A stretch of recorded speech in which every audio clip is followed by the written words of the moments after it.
All right. Welcome to another episode of The Close-Up, a part of the Orlando Magic HQ Network. I'm your host, Stephen Cameron. Today we got my good friend, Phillip Rossman-Reich. What's going on, man? Welcome back to the show. How are you doing this evening? It is good to be back. Is there anything going on this week? I mean, any big games, any big momentous occasions? You know, it's just clear sailing to the All-Star break, right?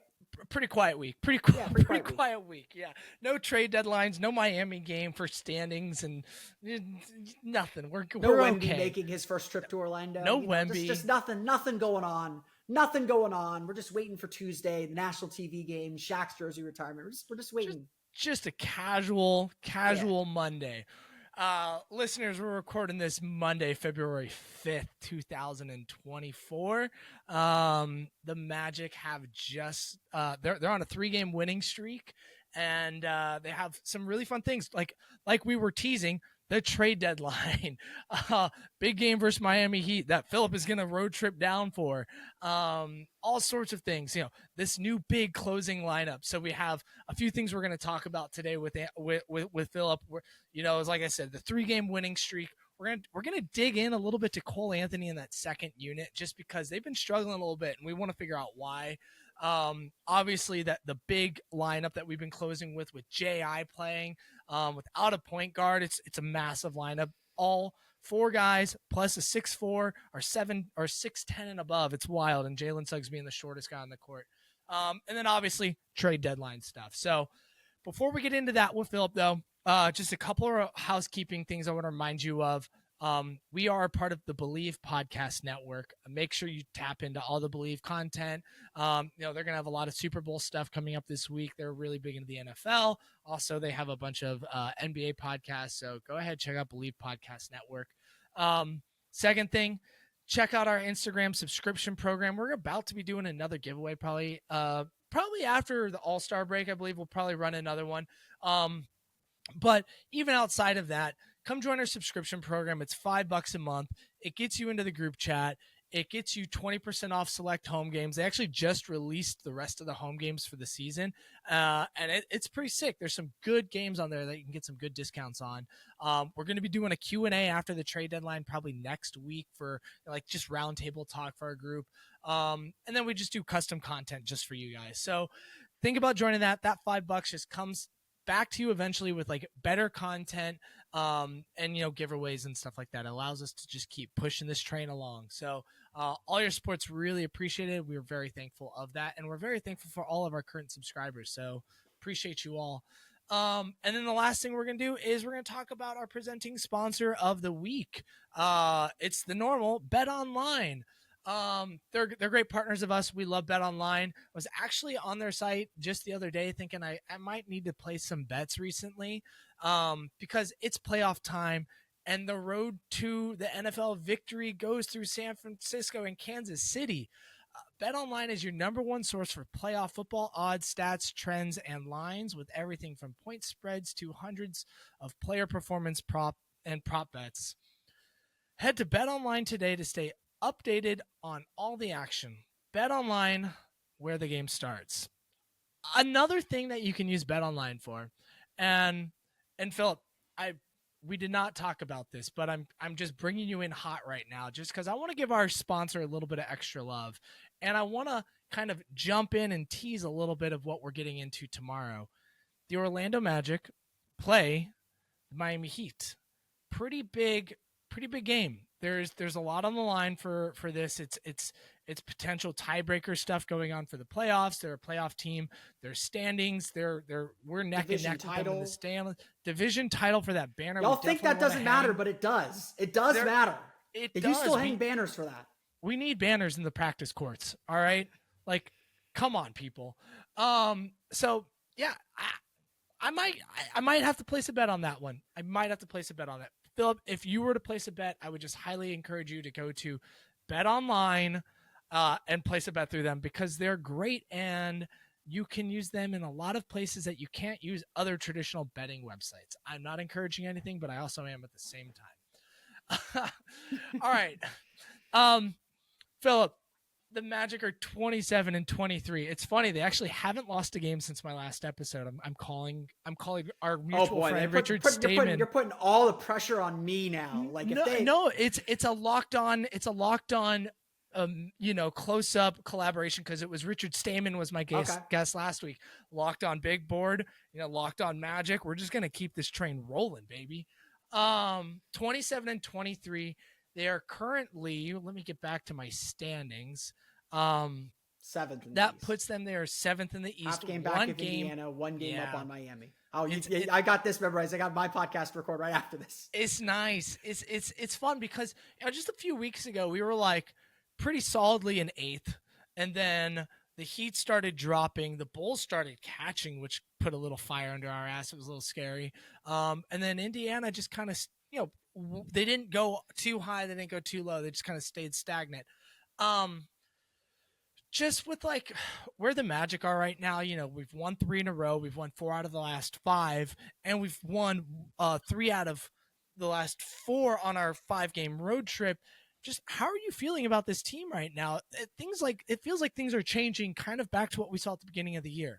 Yeah, there are definitely signs over the course of the last road trip and signs as this team started to get healthier that they were a little bit better than their record indicated, and that the injuries just were really taking a toll. And so as we've seen guys get healthy, so, Franz Wagner comes back, Markelle Fultz comes back, Wendell Carter comes back, Jonathan Isaac comes back, now we're seeing Gary Harris come back.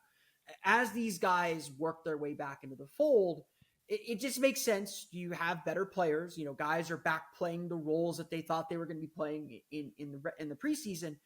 It would make sense that things start to click a little bit more. Guys are just kind of in the right spots more often than not.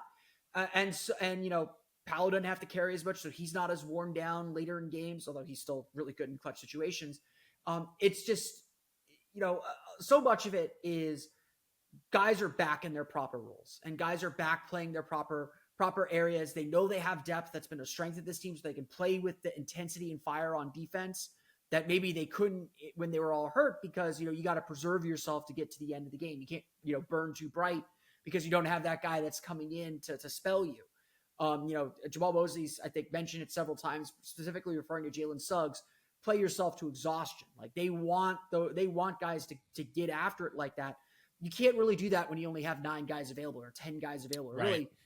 really 8 guys that you trust, because they have to throw some guys in there and just roll the dice a little bit and see what you have. So I think health is a big part of it. The schedule, despite how road heavy it's been the last couple of weeks, is at least on paper lightening up a little bit. So the Magic are in a position where they can make some mistakes, they can find themselves again, and put themselves back into a position to start stringing together wins. And obviously they're starting to do that. They have this, last road game and then 4 straight at home. And, they're not all easy games. Oklahoma City's a very good team. New York's a very good team.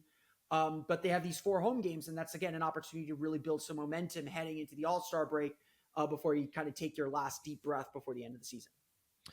It's interesting because there was this time when we were coming back from injury, and then the team was pretty healthy for a few weeks, and things still just looked off, right? And now they're not. And now we have, not only that, we have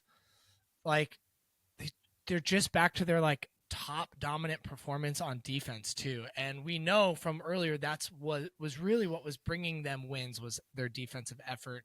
And like you mentioned, there's no easy game in the NBA, but there is easier schedules versus harder schedules, right? You still got to show up in this. And we learned that versus the Grizzlies game. You don't show up, you ain't going to win, even if the team is missing half their roster. And honestly, even that Grizzlies game, I know I mentioned this on my pod.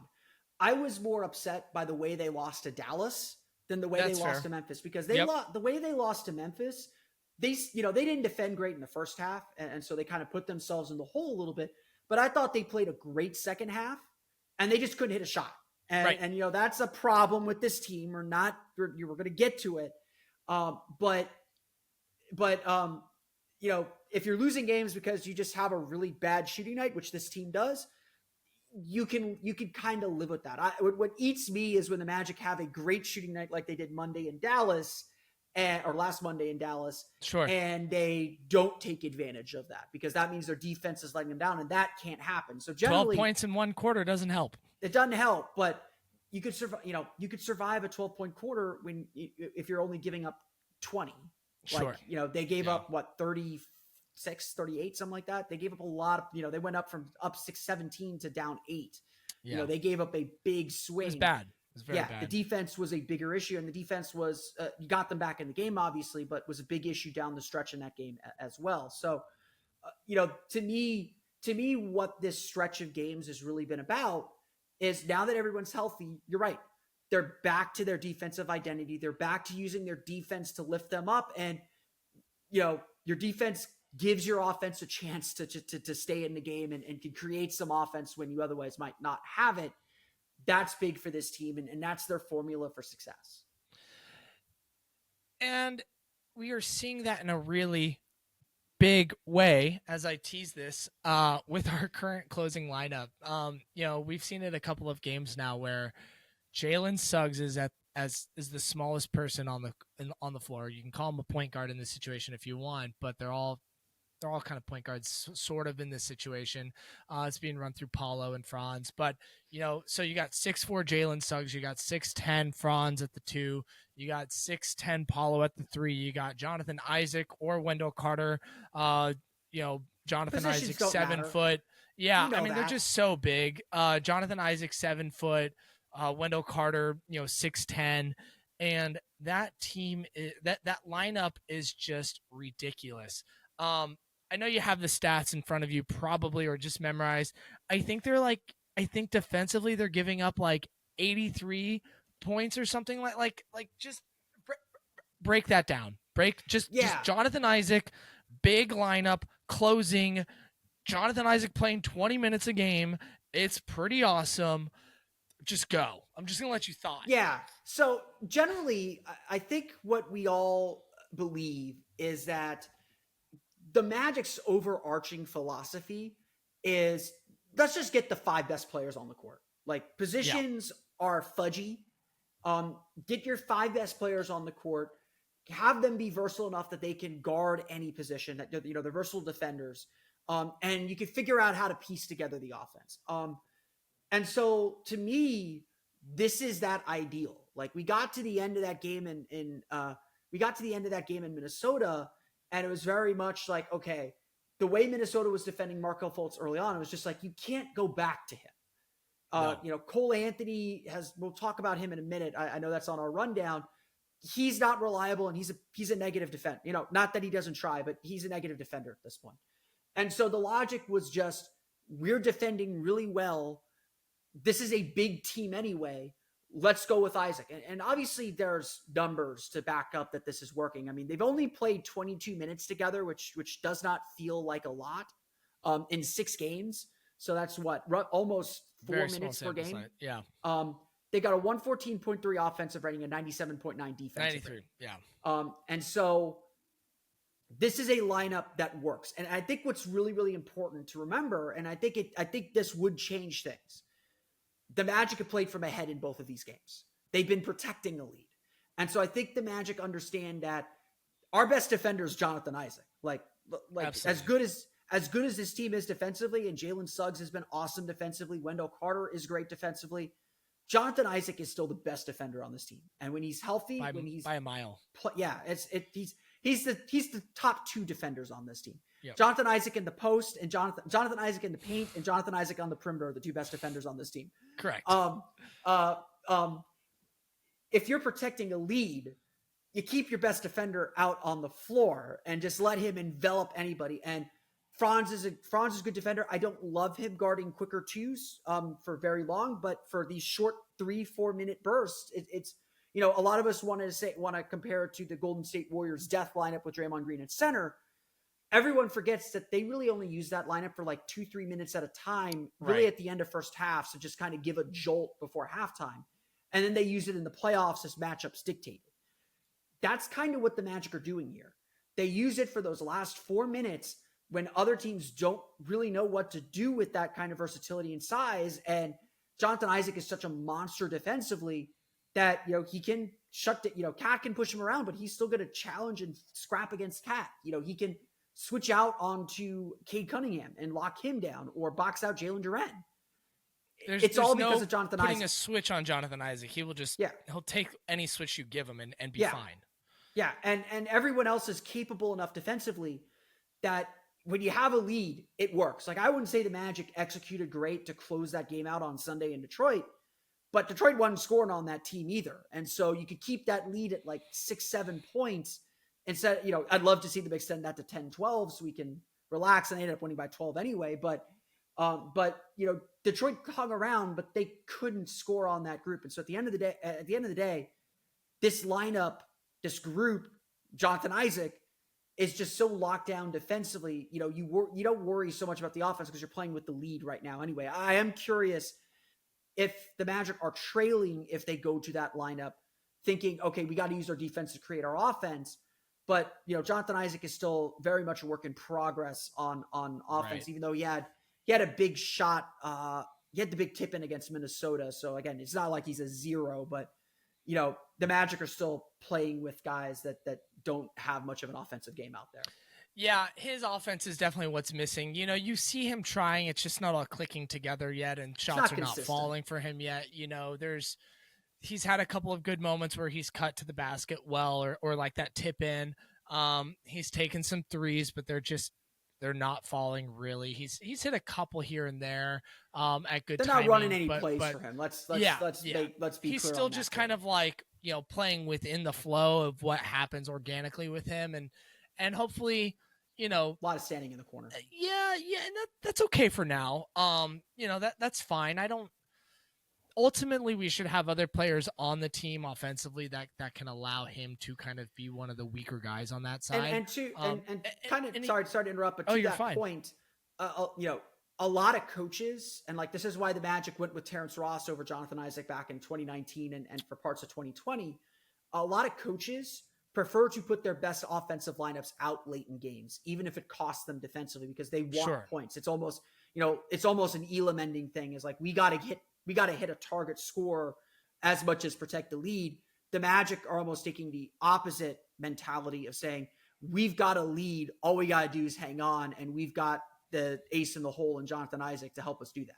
Well, it also helps that we have an ace in the hole of Paolo Banchero offensively, he's been pretty darn clutch in fourth quarters too, right? So top I think he's 6th or 7th in the league in total clutch points this year. And there's still going to be some bumpy moments there, but it's like, I think you're balancing the two of them out. Jonathan Isaac's lacking the offense. You have Paulo. You got Jonathan Isaac, who can be the best defender on the court for both teams. It's, there's very few players in this league, maybe 2, 3 that might be a better defender when Jonathan Isaac is healthy and engaged and locked in, which he is most nights, which is pretty awesome to see. But before we go too much deeper, I want to ask specifically about Jonathan Isaac's ramp up, right? So he started off this year before his injury playing like 12 to 14 minutes a game.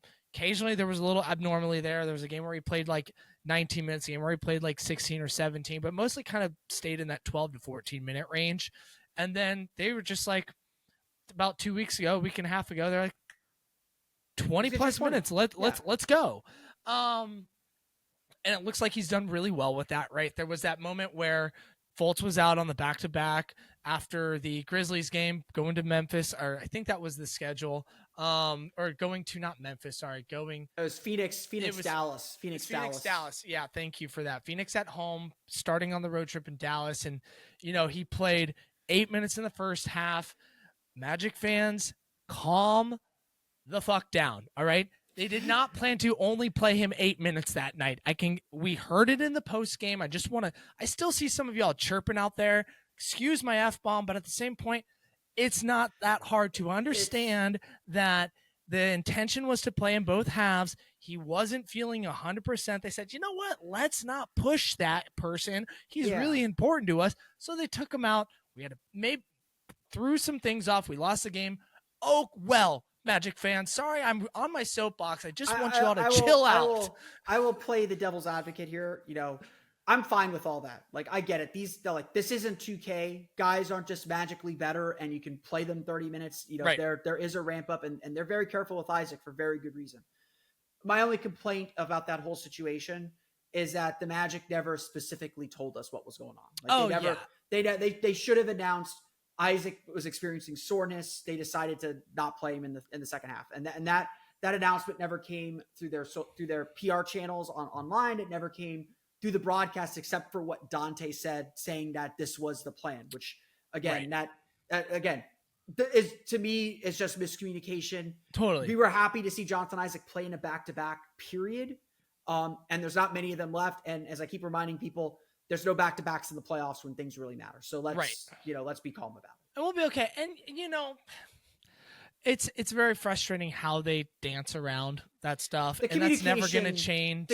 Even in the post game when Jason was asking specifically about what's going on, it just wrapped it up as precautionary. Didn't even mention like it was his thigh, it was his ankle, it was could give us a tiny bit more, but that's just how the Magic are. A lot of things are scripted with how they respond to injury questions. It's one game. He came back the next game. He was fine.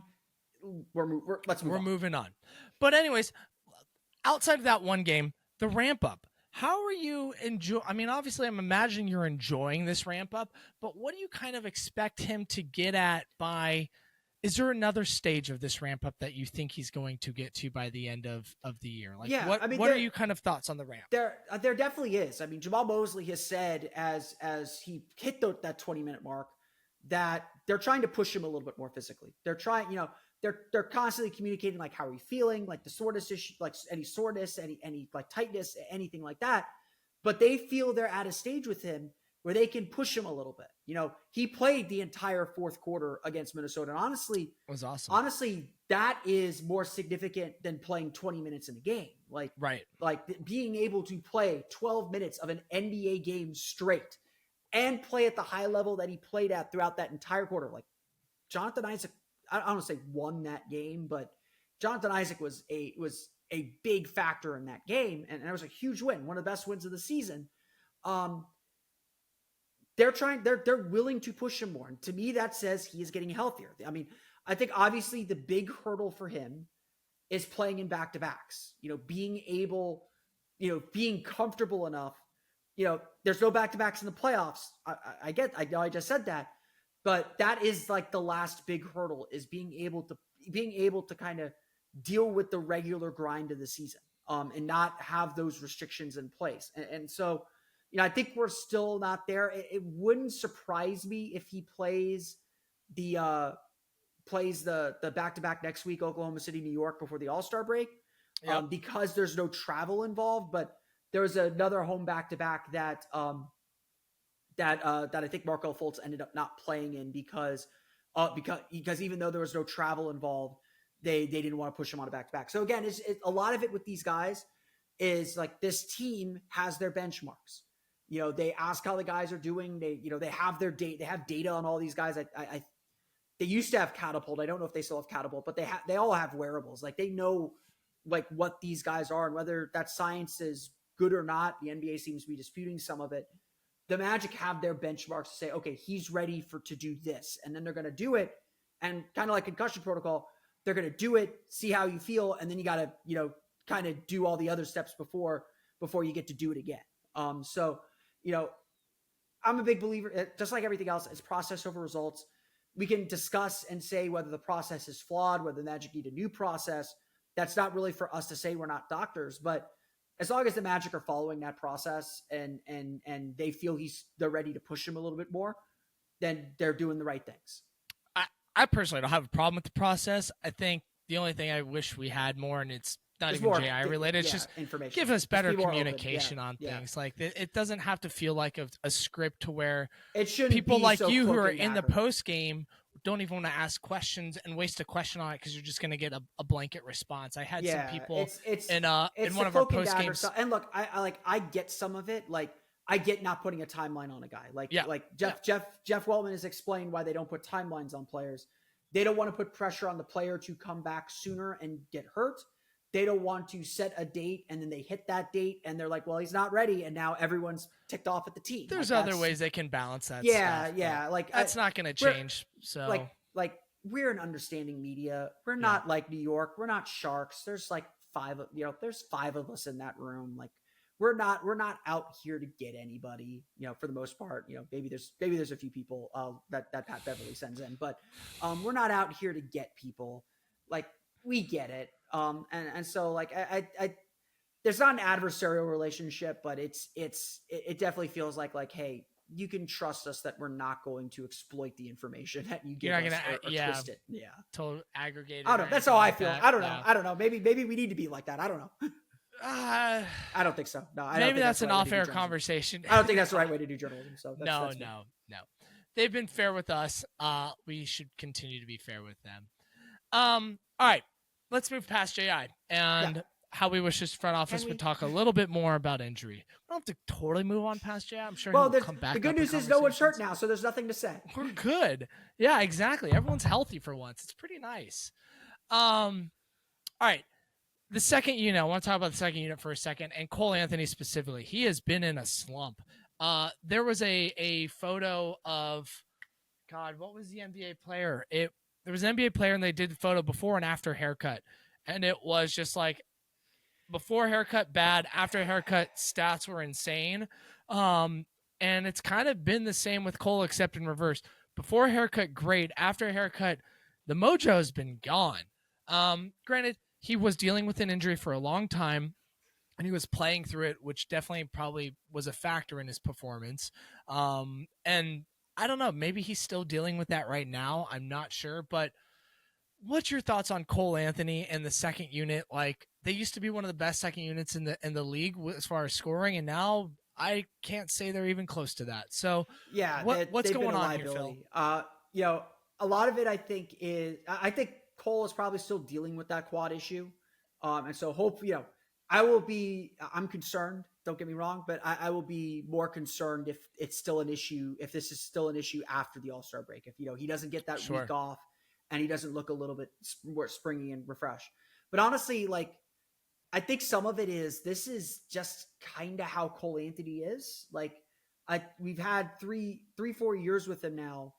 And I feel like he maybe not this bad, like this might be worse than usual, but it does feel like he goes in and out. Like he has a long stretch where he isn't playing at the level that he was maybe earlier in the season. And I think that is, that is just kind of who he is. Like he's really streaky. And so the problem may not necessarily be Cole Anthony. The problem may be that the Magic are relying on Cole Anthony to be a sixth man, to play that role. And maybe the thing you had to figure out this year was whether he could fulfill that role or not. I'm a big believer, like this year is very much about figuring things out and figuring out, kind of what this team looks like as a playoff team. That may be one of the things you're figuring out. And obviously that sucks right now because the Magic need offense. And in that second unit, especially with Franz out, now that Franz is back, maybe he starts playing a little bit more regular rotation minutes. You need to have that primary scorer, and Cole was doing a lot of it. Running this more stuff through Joe Ingles, so Cole's working off the ball, working off rotations, getting Franz back with that group, playing his regular minutes because his minutes have been slowly been ticking up as well. As he comes back from his injury, it's going to come down to just Cole making shots. Like, again, like I hate to say it, like so many of the Magic's problems, it isn't rocket science. They have to make shots. And Cole is really good at getting in the paint and taking these kind of floaters. And right now those floaters aren't going in, and that's all touch. That's all feel. There's not a lot more you can do than get those shots and just be confident that you can make them. And, maybe Cole makes them a little tougher than he has to. Maybe Cole has to be a little bit better of a passer, but that's also part of the problem with Cole is he's small. Like again, like I mentioned earlier, his defense is not bad for lack of trying. The guy tries real hard on defense, but he's small, and everyone takes advantage of that. In especially with the way the Magic want to play. And so I think some of this is you have to ride this wave and hope that this deep valley leads to a high peak again. But it may just be the realization that Cole isn't the sixth man option that he looked like he was early in the season, and now the Magic have to figure out a way to fill that role again. It's interesting because like they just gave him a 3-year extension, um, and he's just he's just been really on and off streakiness, and it's like you want to love Cole and you want to root for him hard because he's a fun personality, he's an energizer. He's a ride or die with this group. Like there is no bigger cheerleader on this team for his teammates than Cole Anthony. Like he is really important to that locker room. But the coaching staff is starting to make adjustments because of his poor play. The last 2 games he hasn't scored, or he hasn't played over 12 minutes in either game. He played 12 in the Timberwolves game and he played 10 or 11 in the Detroit game. So they are making adjustments for that, which I want Magic fans to like realize because, online I'm hearing, let's get Anthony back playing over him, right? Yeah. Let's do this, let's do that. Well, they're making adjustments. He's getting less playing time because he's not playing as good. He hasn't been as effective, so they're pulling him out sooner and playing other guys longer, like Jonathan Isaac playing the entire fourth quarter the other night. That definitely fed into a little bit of Cole Anthony's minutes there, and it's just important little things to realize that I just want to point out that, again, the coaching staff is making adjustments. We hope Cole can find himself again offensively with his efficiency because when he is on, he is awesome. He is a great player for that second unit.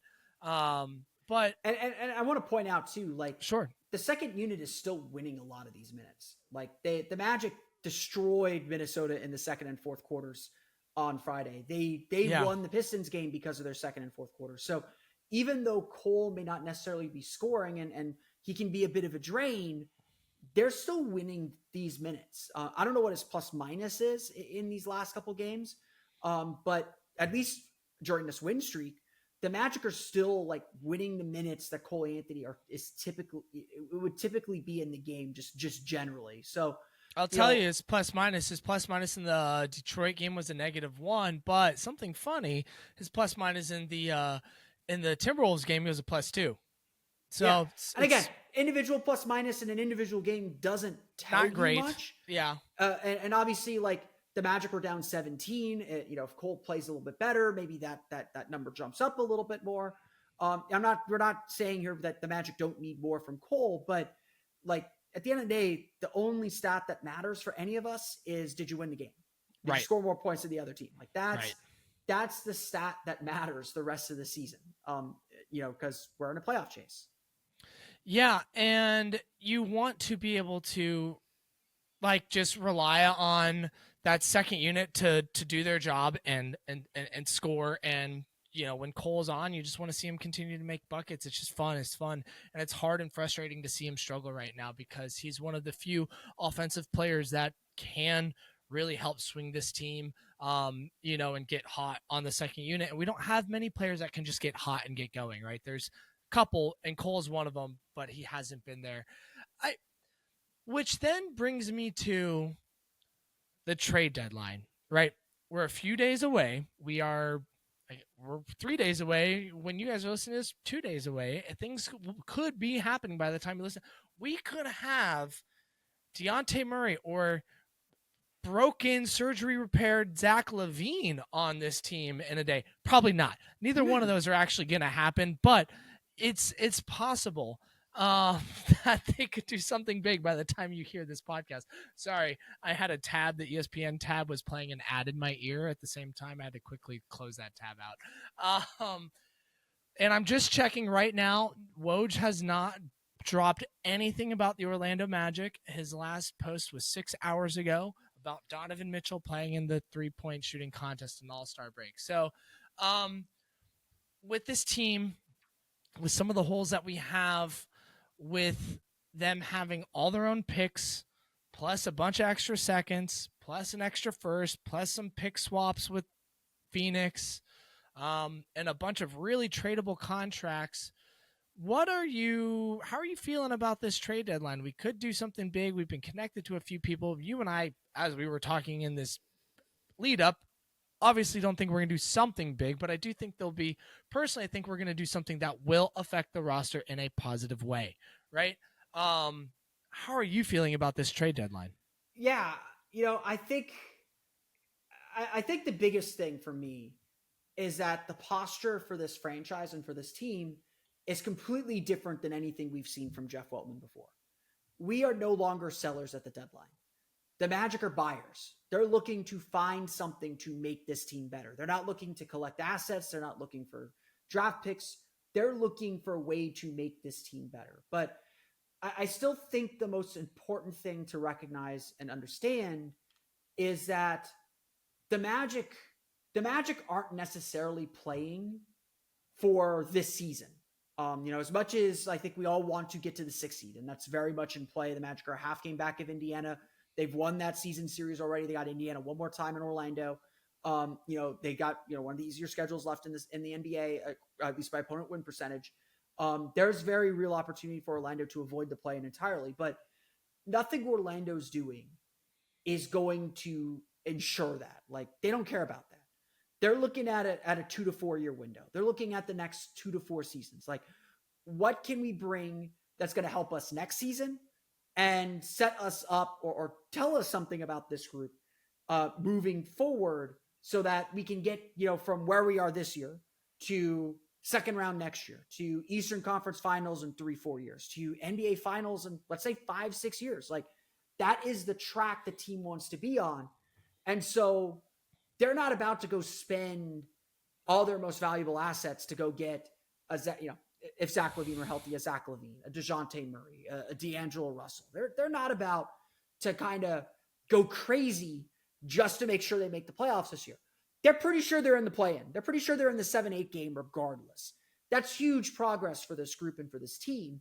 As much as we would like to just be 6 and no one's going to say no to that. But this Magic team is thinking still long-term. And so when you look at the trade market, what do the Magic have that they're willing to give up that won't disrupt the apple cart too much? Because I do think, they've said it all season long.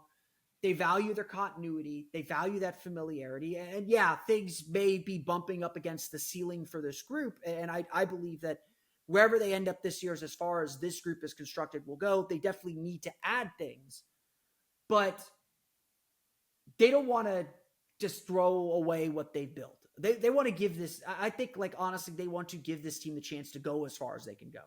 And then make some decisions. Honestly, I know a lot of Magic fans have been obsessing over Tyus Jones, and there's a lot of reasons to like Tyus Jones. But honestly, I look at this team and I think to myself, I don't really know. I know they need a point guard. I know they need shooting. I don't really know exactly what they need until we get into a playoff series and they just get their butts kicked by someone. I want to see how Milwaukee just tears them apart, or Boston tears them apart, because that's going to tell you a whole lot more about where Paolo and Franz are and what they need to work on. That's going to tell you a whole lot more about what this team actually needs to succeed. And look, some of it's obvious. They need shooting. If they can, flip Gary Harris for a shooter, for a Luke Kennard or for Doug McDermott, if they feel like they can cover for the defense, I think that's low cost. Trading Markelle Fultz to me is a little bit riskier because so many players on this team love Markelle and trust him and know how hard he's fought to stay in the league. And I think a new voice there is a much bigger risk than I think people believe. But having said that, if it makes the team better, it makes the team better. And ultimately that's the goal. For me, though, the goal is better for the next 2 to 4 years, not this year. And I think that's going to be the bigger challenge because, a lot of things the Magic could do. And that honestly includes pushing in for DeJounte Murray. They can wait for the summer and do them. Tyus Jones, if Tyus Jones is really their guy, they can just sign him in the summer outright. They don't have to spend anything to get him. I hope he's not their guy. I don't think he is either. But I have thoughts on Tyus Jones. There's there's logic there. I don't think he's their guy either, but there's logic there, so you can't ignore it. He could be their guy if they want to eventually move him to the 6-man role and be looking for another point guard in 2 years. That's my theory. I think I would be fine with Tyus Jones, but to me that just feels like another stopgap, right? Because we have to pay him another contract. He's 6'1". He's not a good defender as much as people want to lie to themselves and say he is. He's not. He'll be a better defender in the Magic's defensive atmosphere. Sure. But when you get to the playoffs, you're going to find out. You're going to find out real quick. 2-6-1 guards, right? You just simply can't have that. You're going to get destroyed with them getting attacked, especially the way the Magic want to switch. Like, they want switching schemes. They want to be able to switch 1 through 5. Like, I think if you get Tyus Jones, you're saying goodbye to Cole Anthony in a season or two. I think that's that might be the case either way. And you might, and that might be the case. You're right, mean, but that's just my theory right there. Like, if let's be real here though. We just had that big conversation about whether Cole Anthony is the sixth man or not.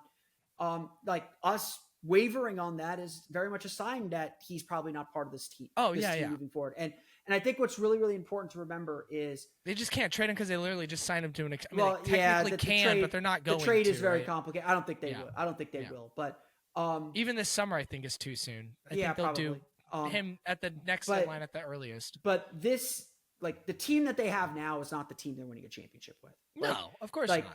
Outside, like, Paolo and Franz are the only two players that I feel confident will be on the championship team of the Magic is. Jalen Suggs might be the only guy I throw in there next. I might throw in Anthony Black, maybe Jet Howard. But other than that, everybody is up for grabs. So, at some point, the Magic are going to have to ask themselves very difficult questions about guys that have been on this roster for a long time, that have helped build this thing, and figure out, how do we maximize these spots around our two guys that we're really invested in. I think. Sorry, go ahead. No. And so, like, some of these questions, honestly, like I have a lot of questions about Wendell Carter. And I know I voiced them over the summer. Yeah. Where I'm not sure you can have a center in the playoffs who isn't an above the rim center.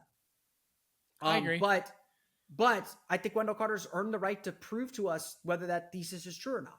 And so that's a question that I don't think's the most pressing question. Like the most pressing thing for the Magic is finding shooting. The second most pressing question is finding more shooting. And probably the third most pressing question is, what are you doing at point guard? And so when I look at this team, and it's no coincidence that, like, everything we've talked about at the deadline has been point guards. It's been, Tyus Jones. It's been DeJounte Murray. It's been Malcolm Brogdon. It's been Chris Paul for a little while. It's been, it's been point guards. I think that, honestly, I think the way that Jeff Weltman operates, he wants to value continuity. He's not going to make these wholesale changes unless his back's against the wall and he has to. They're going to trust that they have a solid group that's building a good foundation, and then start layering these things on. And so this summer, this offseason, this next, like, transaction cycle, so the deadline into the offseason, is going to be about finding a point guard and adding some shooting. And then from there, they can incorporate that into their culture and then figure out what the next thing is that they need to get where they want to go.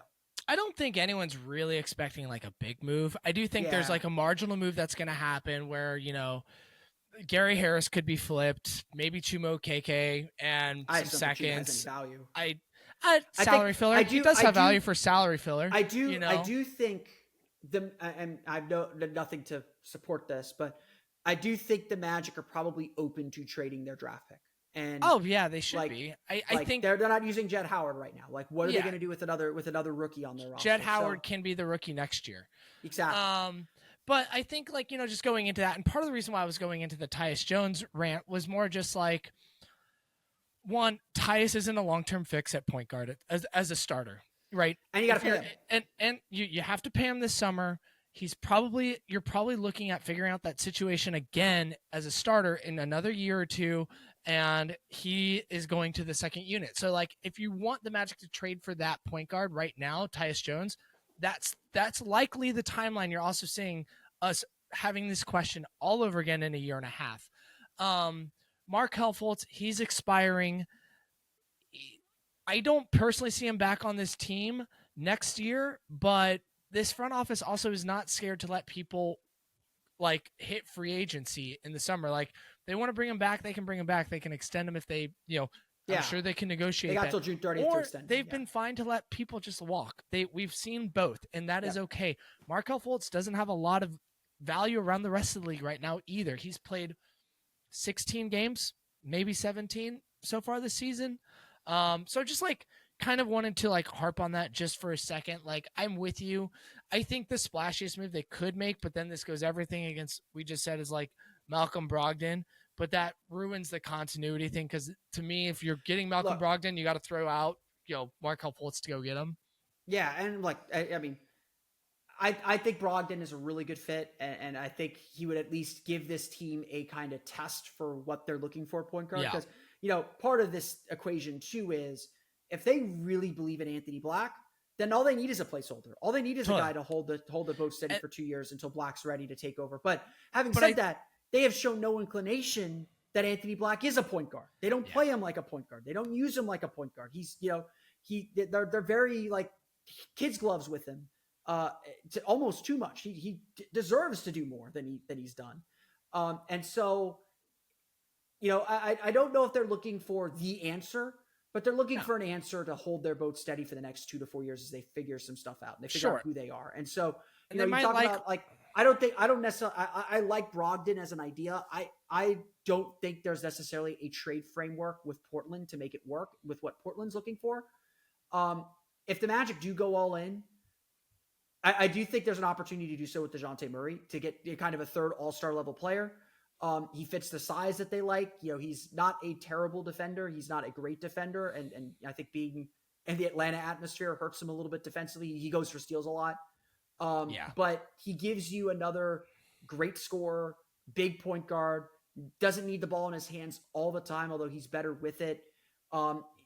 They have an opportunity to go all in on him. He's cost controlled for the next 4 years. He's $18 million this year, and then his extension kicks in next year. There is an opportunity there. I just don't think the Magic feel like they're ready for it. Like they want to give Paolo and Franz the latitude to make mistakes. So I think they're trying to look for someone who is going to help this team, but be as least disruptive as possible. And that's where I feel like a Brogdon, if they can make a trade work there around Fultz and a pick would be fine. And again, like, well, Magic fans like, well, you just went on this rant on Tyus Jones and how he's not a long-term solution. Brogdon would be the same thing. But Brogdon is like, you don't have to pay him again, right? Where we do have to pay Tyus Jones, who is Brogdon, like 26, 27 and would want a 4-year contract. Yeah. Brogdon's like, not this year, next year. It's a little easier to deal with, and potentially is a easier bridging gap. And he tests a theory for you. Totally. Like to me, the big thing is, okay, we know this Magic team like size. Let's grab a big point guard who can shoot. Right. That doesn't necessarily need to have a ball in his hands. And let's see if Paolo can run a lot more point or Franz his usage is very friendly when it comes to a situation like that. He can be a little bit heavy. He can be on, off. He can be, light. He can score when you need him to score more, but he'll be fine. Yeah. He's a good theory to test, but ultimately you and I agree. If they're going to do something, it's going to be on the margins. You and I might be a little bit different on how big of a margin it might be. Like, I think maybe something like Brogdon could be a little bit more realistic than that's not the margin. To me, that's a big deal. I think it's a big deal to an extent, other than like that's it's probably not. It's probably not even like. I mean, I guess it is a bigger deal, but it's like the reason why I'm saying margins because it's probably not going to cost you a really good asset to go get. It's not. It's going to cost a Denver pick probably, and that's really. That's going to be a bad pick. That's almost the first round of the first pick in the second round might be more valuable than the Denver pick, to be realistic. It might be, yeah. So, but yeah, maybe, but yeah, I think it's going to be, like a couple of the names you said, Alex Burks type, Luke Kennard, those types of guys. Guys that boost the roster. Harris in a couple seconds might be able to get you or something, or Gary Harrison Chuma if you need salary filler, in a couple of seconds or a protected first or something like that can go get you. So we'll see. We are just hours, if not days to hours away from this trade deadline shaking out. I do expect something because the front office has done something every single deadline. I don't think it's going to be a nothing, but I do think something will happen, which will be interesting. So, Phillip, any last thoughts before we wrap this podcast up? As much as this trade deadline stuff is exciting to talk about, I'm really excited about this playoff chase, and I think I'm an outlier. I care more about games than the transactional part of the NBA. Sure. Like Tuesday, I assume this is going up Tuesday. Yeah. Tuesday's game against Miami is about as big of a game that the Magic have played. We all felt how big that Boston game felt in the in-season tournament, and a lot of that felt a little manufactured. It was Black Friday. It was an afternoon game. The Celtics always bring a lot of heat to the building. The in-season tournament was a new thing. It really felt like the Magic could advance in that. But like, this is a big game on the road against your in-state rival. Like I mentioned it, like the division championship actually matters. If there's a 3-way tie between Indiana, Orlando, and Miami for 6th, the first tiebreaker after, obviously they'll have the same record. The first tiebreaker is division winner. If one of those 3 teams wins their division, they win the tiebreaker. And so like Orlando being able to tie the season series with Miami, they have the ability to catch up in conference record to them. To set up that, to have a chance to set up that scenario and potentially win the division, like it doesn't feel big because divisions don't matter anymore, but it's big. And so there is a lot in this game. It's not only that, it's going 4-1 on this 5-game road trip is huge. It's huge. Yeah. You get 4 games at home heading into the All-Star break. It's a chance to rebuild a lot of that goodwill you had back in November. They're on a 3-game win streak now. You win that. You win this game. You're at 4. You get San Antonio that gets you to 5. Chicago is a winnable game at 6. And then you're setting up that huge game against Oklahoma City, and you're playing your best basketball in front of a national television audience. Hopefully, you have a chance to really kind of build yourself back up and potentially climb some teams in the standings again that you maybe let get ahead of you during this round. So beating Miami means a lot to these Magic players. I think they do view Miami as kind of the measure in the Southeast, in the division. Like they see them a lot. These games, I think, do matter to the Magic. I know they matter to a lot of people within the organization that maybe aren't playing. I know it means a lot to the fans. It's a big game. Like it is. Absolutely. It's a big game. It's a big game. A lot of fans hate Miami. Yeah. Hate the Heat. A lot of Magic fans in the building, probably. Yeah, it's going to be a lot of fun. We travel. They have been traveling. You've been traveling well. I know you, dude, the road trips have been fun. It's been fun to see you on some road games. I'm glad and happy, and I know a lot of Magic fans are to see more than just Magic paid media in those rooms, and Jason, and it's really nice to have you out there, and we're psyched. I just want to give every fan that's listening to this show right now, if you haven't done so, go to Phillip's Patreon page and subscribe. Do that before you even subscribe to our HQ page, to be honest. It's the same amount of dollar. It's $5 a month. You literally will have something in your inbox every day. That is custom made just for the Patreons. I think it's every day, but like I'm about daily. Like I've missed a few days here and there, but it is some of the best paid content. Daily, yeah. The 6-Man show do great things. We have one. I know there's some other guys that do some Patreon type stuff. They're all good. Phillip's is the best by far. It's the one you will learn the most about basketball on. So, I just want to plug that because I'm a believer. I'm a paying subscriber of his service. I learn a lot from it. So go sign up for Phillip, because the more you do that, the more he can go on road trips. The more he's going to the playoffs to cover this team. I'm planning to help him out. All right. It's just go do it. It'll be the best $5 you spend all season on the Magic. So, with all that being said, thanks for tuning in. Phillip, go ahead. Tell everyone where they can find your work. Yeah, if you want to subscribe to that Patreon page, it's the Orlando Magic Hub. So it's patreon.com/Orlando Magic Hub. You can, of course, find my work at You can find my free work at OrlandoMagicDaily.com, as well as the podcast I host, Locked On Magic, if you want a daily dose of Magic podcast goodness every day. Yes. Tune into that stuff, guys. It's great. I'm a Locked On Magic I will subscriber. Probably not be quoting Dr. Dre very often. I didn't even catch that. I'm obviously tired. I love it though. Thank you so much. I appreciate you joining the show. Let's go Magic. Let's beat the Heat. Let's crush it. And thanks for tuning to another episode of The Close Up. Peace.